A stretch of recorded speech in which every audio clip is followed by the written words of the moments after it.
Jonas, capítulo 1, versículo 1, diz assim: a palavra do Senhor veio a Jonas, filho de Amitai, dizendo: levanta-se, vai à grande cidade de Nínive e prega contra ela, porque a sua maldade subiu até a minha presença. Poder sentar, irmãos. Então, eu ia ler, o capítulo todo, mas ia ficar um pouco cansativo. Então, eu vou tentar aqui, conforme eu for falando, vou falando um pouquinho e vou lendo os versículos em nome de Jesus. Então, queridos, como nós acabamos de ler aqui nesses 2 versículos, nós vemos aqui que Deus estava chamando Jonas para uma missão. E qual era a sua missão? Ir pregar na cidade de Nínive. Não é Nínive do pastor Robson, não. É a cidade de Nínive. E porque ali aquela cidade estava num estágio de pecado tão grande que Deus estava abominando e mandou uma mensagem para eles, E a cidade de Nínive era conhecida por uma grande cidade por a sua crueldade e seu pecado. E esse chamado de Jonas, queridos, era um chamado claro e objetivo. Claro e objetivo. O Senhor falou para ele: vai lá e pregue contra ela, porque a sua maldade subiu até a minha presença. E só que Jonas, sendo um profeta de Deus, conhecendo a Deus, ele sabia o quê? Que quando a palavra de Deus é pregada, e a palavra de Deus é a verdade absoluta, e quando a palavra de Deus encontra um coração sincero, arrependido, o que acontece? A transformação, a mudança. Só que Jonas, aquele povo, os ninivitas, era um povo inimigo. E ali Jonas carregava esse peso. Ele não concordava de Deus mandar aquela mensagem para Nínive.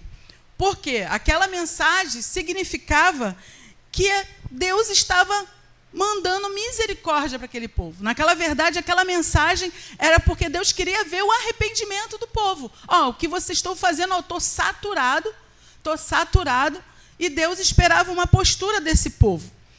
Mas Jonas ouviu, escutou, na verdade, essa missão, esse chamado de Deus.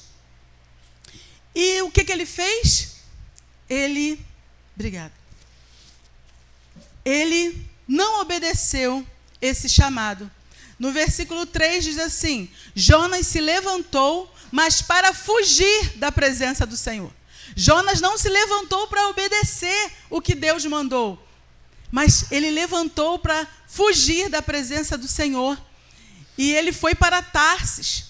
Desceu a Jope e encontrou um navio que ia para Tarsis. Pagou a passagem e embarcou no navio para ir com eles para Tarsis, para longe da presença do Senhor. Mas, queridos, Deus não estava apenas chamando Jonas para cumprir uma missão. Não. Quando Deus ele começa a trabalhar, ou ele nos chama para fazer algo, é porque Deus quer, na verdade, testar muitas das vezes o nosso coração.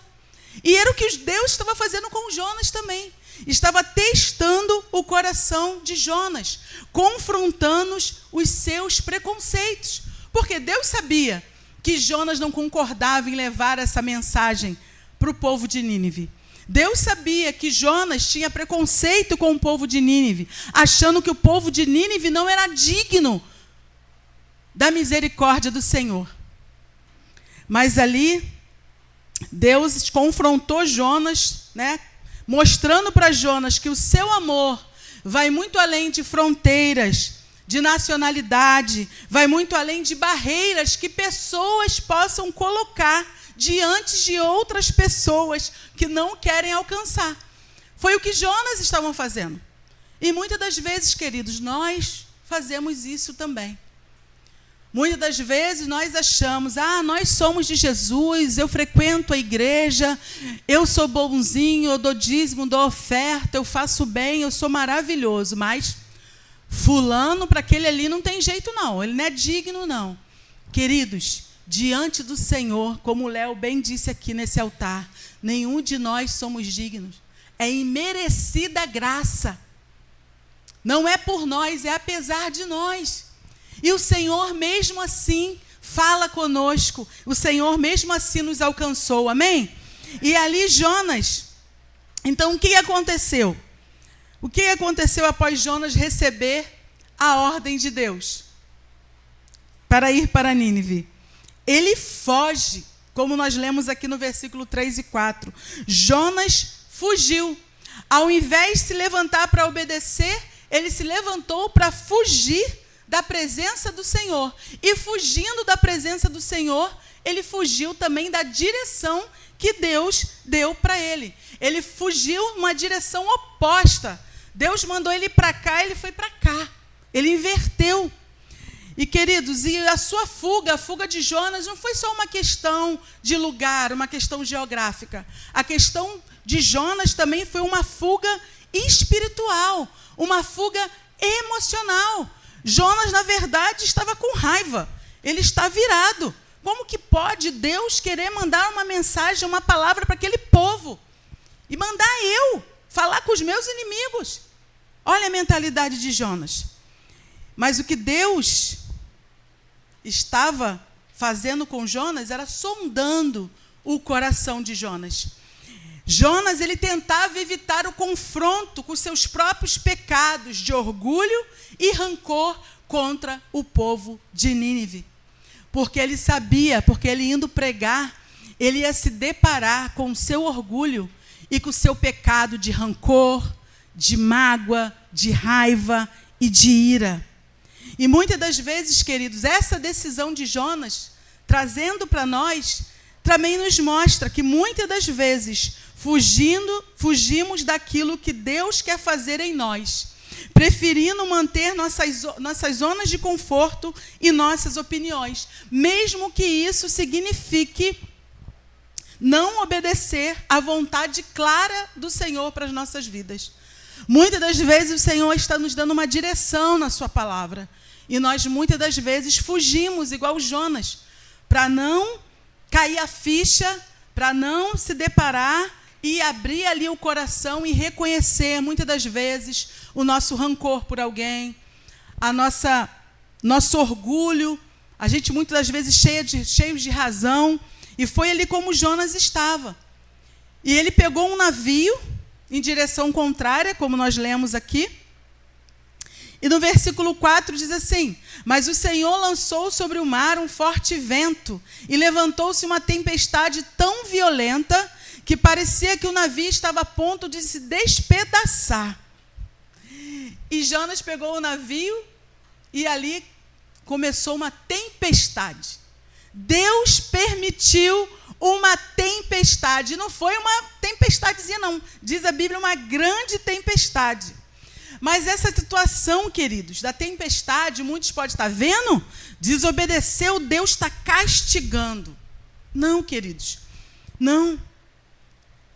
Pode até parecer, mas a tempestade aqui que Deus enviou, que Deus permitiu para Jonas, foi para interromper a direção errada que Jonas estava tomando. Foi para evitar, foi para que Jonas saísse da sua zona de conforto e fosse despertado. Então, ali a tempestade, queridos, Deus interrompeu a fuga de Jonas para redirecioná-lo de novo à sua missão. Amém? Porque Deus quer sempre, queridos, nos ajudar a andar em obediência. Porque Ele sabe que o caminho de desobediência é um caminho de tristeza, é um caminho de frustração, é um caminho de perdição. É um caminho de perdição. E Deus sempre vai fazer de tudo para nos direcionar ao caminho certo. A palavra do Senhor diz lá em Romanos 8, 28, na versão NVI: e sabemos que todas as coisas cooperam para o bem daqueles que amam a Deus, dos que são chamados de acordo com o seu propósito. Jonas, ele tinha um propósito a cumprir em nome do Senhor. E aquela tempestade cooperou para o bem de Jonas, cooperou para o povo de Nínive. E muitas das vezes, muita situação da nossa vida, uma tempestade que se levanta, não é para te abater, mas assim para te tirar do comodismo, para você se mexer, para você caminhar em direção de Deus, para você se humilhar diante dele. Porque Deus quer mais transbordar nossa vida, queridos. Deus quer fazer mais. Deus quer fazer mais e mais e mais em nós e através de nós. Mas muitas das vezes é preciso nós sairmos do comodismo. E, queridos, diz no versículo 5: então os marinheiros ficaram com medo e clamavam cada um ao seu Deus. Lançaram no mar a carga que estava no navio, para que ele ficasse mais leve. Jonas, porém, havia descido ao porão do navio. Ali havia se deitado e dormia profundamente. O capitão do navio se aproximou de Jonas e lhe disse: o que está acontecendo com você?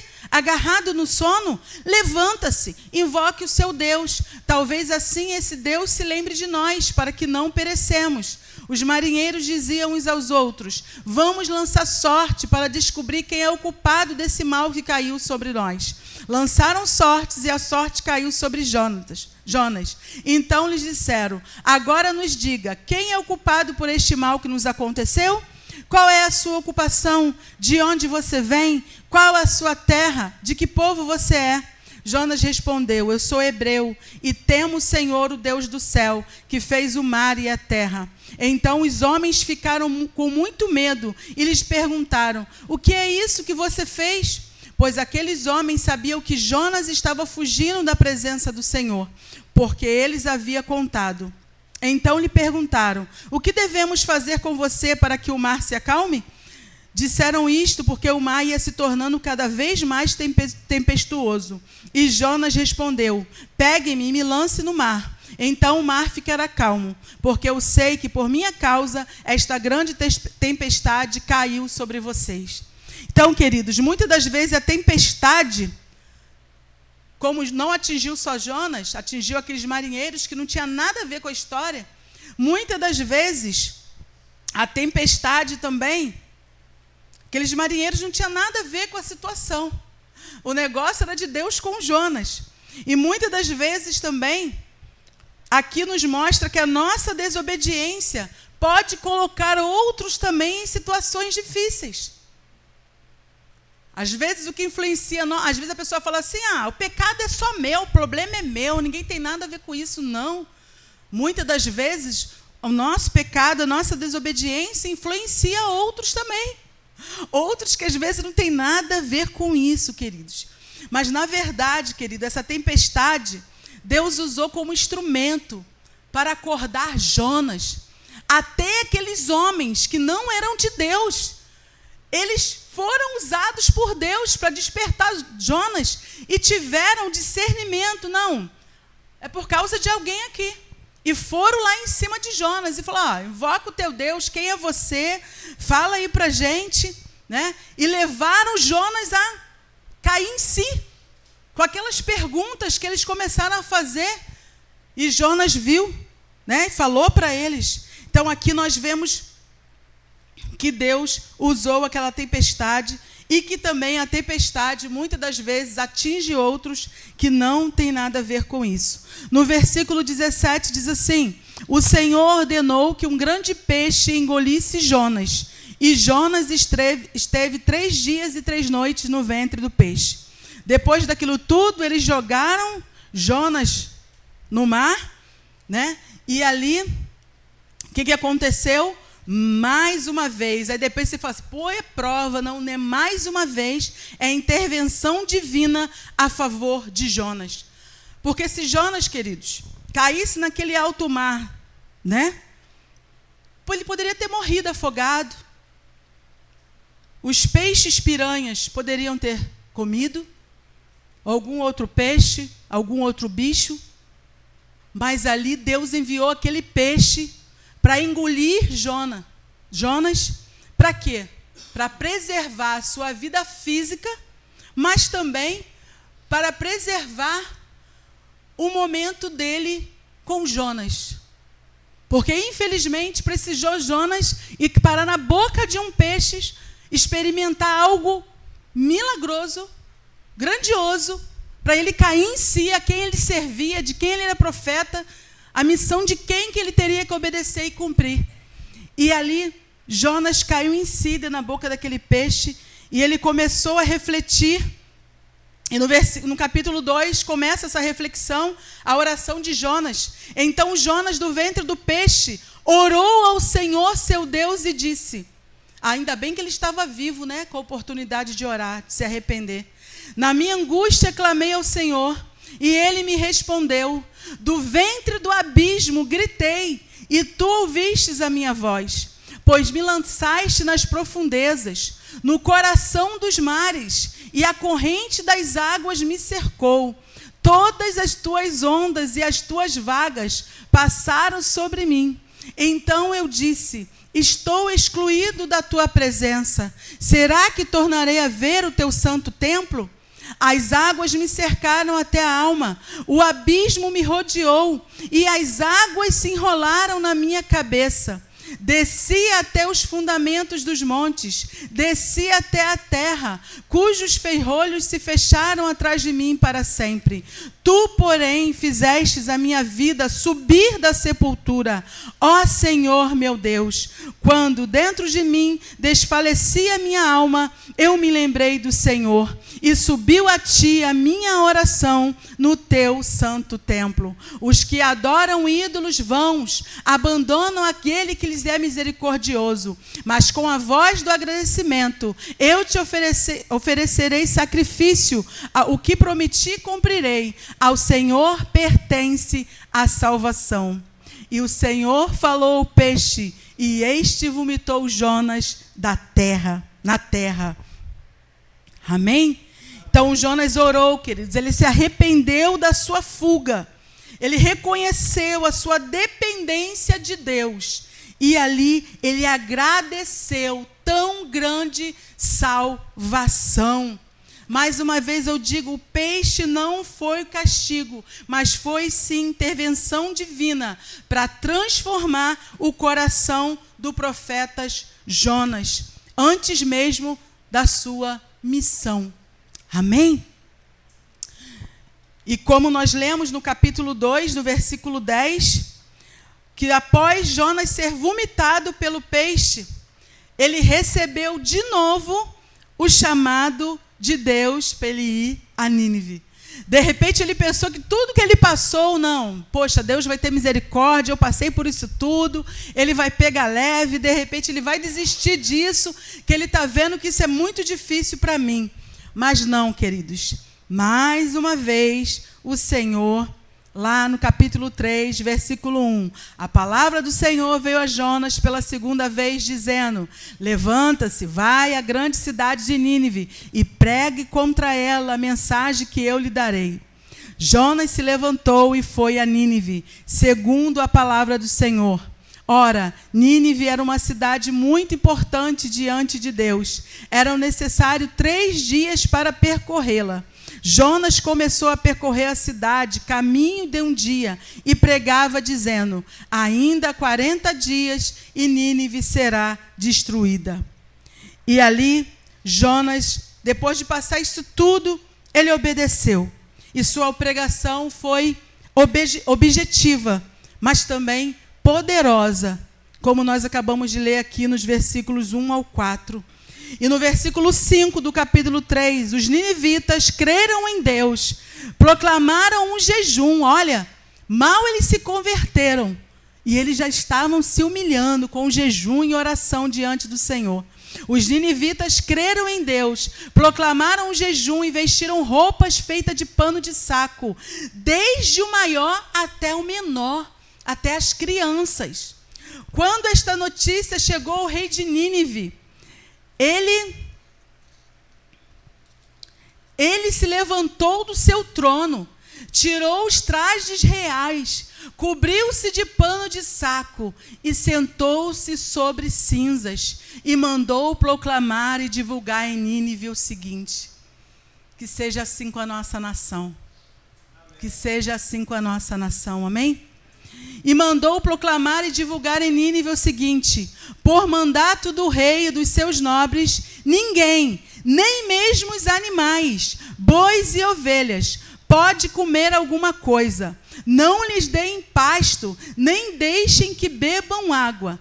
Todos devem ser cobertos de pano de saco, tanto as pessoas como os animais. Então clamarão fortemente a Deus e se converterão, cada um do seu mau caminho e da violência que há nas suas mãos. Então, quem sabe, talvez Deus se volte e mude de ideia, e então se afaste do furor da sua ira, para que não pereçamos.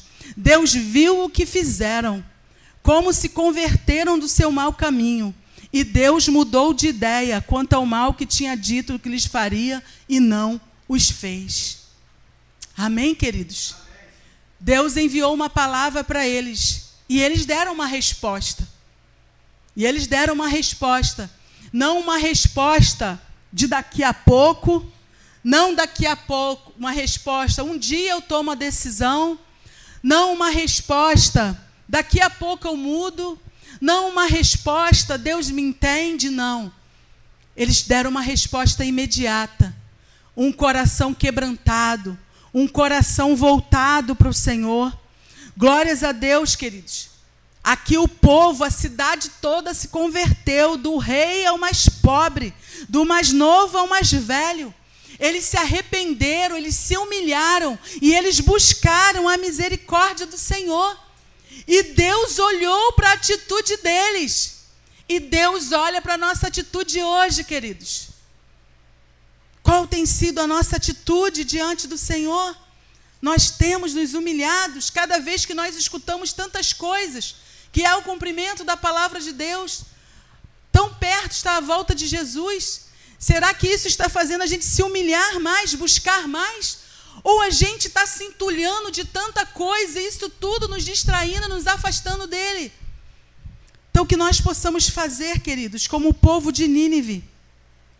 Quanto mais nós ouvimos da volta de Jesus, quanto mais nós somos confrontados com a palavra, alegre-se no Senhor, se volte para Ele, se humilhe, queira mais dEle, faça o que Ele está te direcionando, faça o que Ele está te pedindo, em nome de Jesus, porque o Senhor, Ele está de olho nas nossas vidas. Amém? E isso, queridos, que aconteceu com o povo de Nínive, isso nos mostra que a eficácia da missão não depende de quem vai levar a palavra, não depende de quem vai fazer a missão. Apesar de Jonas, Deus não dependia de Jonas.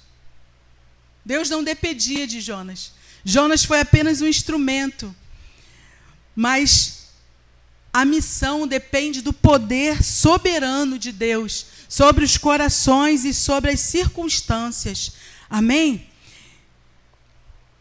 No capítulo 4, diz assim: mas Jonas ficou aborrecido e com raiva. Ele orou ao Senhor e disse: ah, Senhor, não foi isso que eu disse, estando ainda na minha terra? Por isso me adiantei, fugindo para Tarsis, pois sabia que tu és Deus bondoso e compassivo, tardio em irar-se, grande em misericórdia, e que muda de ideias quanto ao mal que anunciastes. Senhor, o homem é usado por Deus para pregar a palavra. Ele vê a cidade toda se convertendo.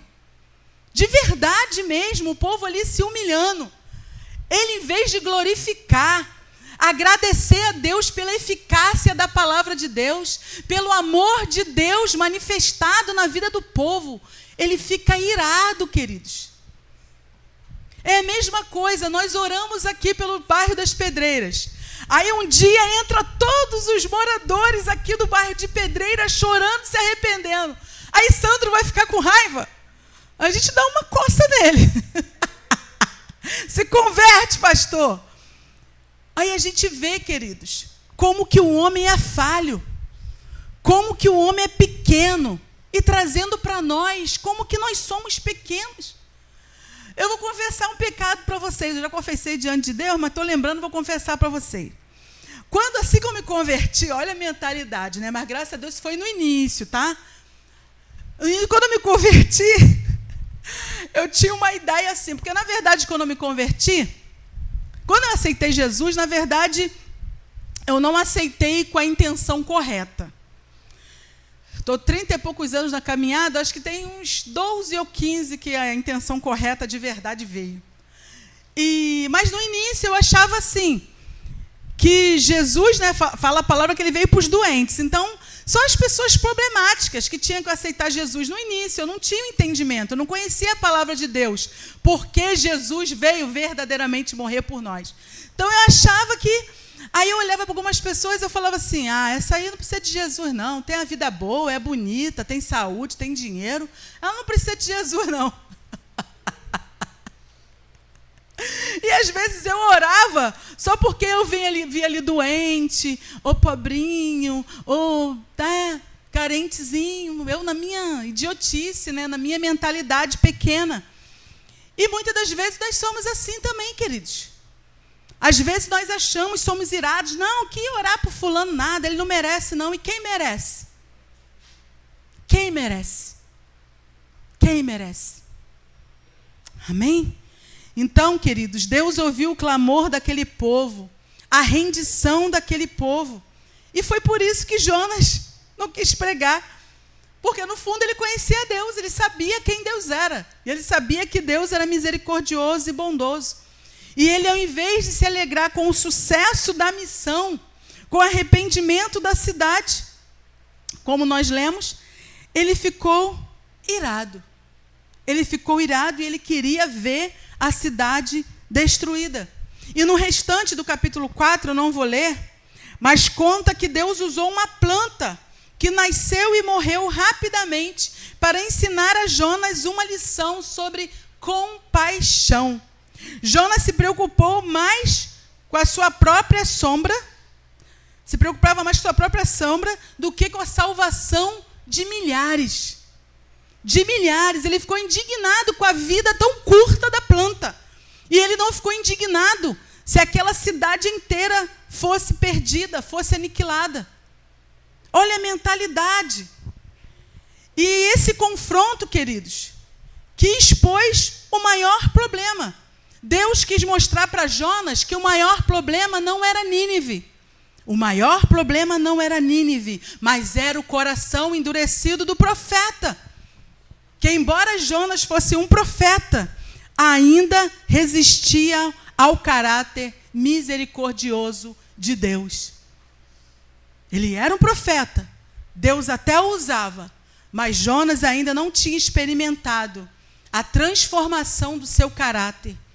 A natureza de Deus, de amor, de graça, ainda não tinha entrado no coração duro de Jonas. E, queridos, o que eu e você, o que nós podemos aprender com essa passagem? O que a história de Jonas nos mostra? Queridos, a história de Jonas nos mostra que Deus não apenas salva as cidades, nações, Ele também salva os seus próprios filhos de si mesmos. De si mesmos. Além de Jesus, Ele querer nos salvar para nos dar uma vida eterna, foi para isso que Ele veio, Ele também veio nos salvar de nós mesmos, da nossa carne, da nossa natureza caída, para mudar o nosso caráter, nos mudar. Nesta lição de Jonas, Deus nos mostra que a missão não é apenas transformar os outros. Às vezes estamos muito preocupados para ganhar, para ver essa igreja lotada de novas pessoas, amém, nós também queremos, desejamos, não somos igual a Jonas, queremos, oramos para isso, que o povo de Pedreiras, de Maricá, se assim for, que Deus traga os de perto e de longe, venham se arrepender, venham se voltar para Jesus, e também se não vierem para a IBC Maricá, amém, que procure uma igreja sadia, saudável na palavra, e adore e celebre a Jesus. O importante é que se arrependa, se converta, em nome de Jesus. Mas além de Deus querer transformar os outros, Deus quer transformar a nós mesmos durante esse processo.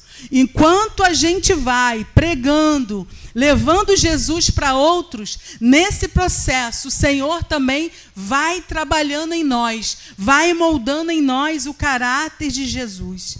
Porque a maior obra que Deus faz, queridos, através de nós na verdade, dentro de nós. Dentro de nós. Ele confronta o nosso orgulho, ele quebra os nossos preconceitos e nos enche de amor. Para quê? Para que possamos refletir o seu coração compassivo e justo. E justo. Deus nos chama, Deus nos confronta, Deus nos transforma, para que eu e você possamos levar o caráter dele, o fluir dele, o perfume dele, por onde a gente passar. Queridos, nós sabemos que nós temos 3 inimigos. Acredito que vocês sabem quem são. Quem são? O diabo. Hoje nós tivemos uma aula do estudo bíblico maravilhoso. Você que não veio, ouça. E, queridos, eu costumo sempre aconselhar.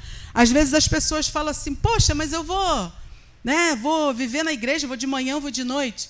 Queridos, cada culto, de manhã é um estudo bíblico. Hoje teve várias dúvidas, várias perguntas, vários comentários para acrescentar. Foi uma bênção. Foi um estudo maravilhoso. Você que não veio, ouça em casa, em nome de Jesus. Porque cada oportunidade que nós estamos aqui é algo novo que Deus pode fazer na sua vida e falar com a sua alma.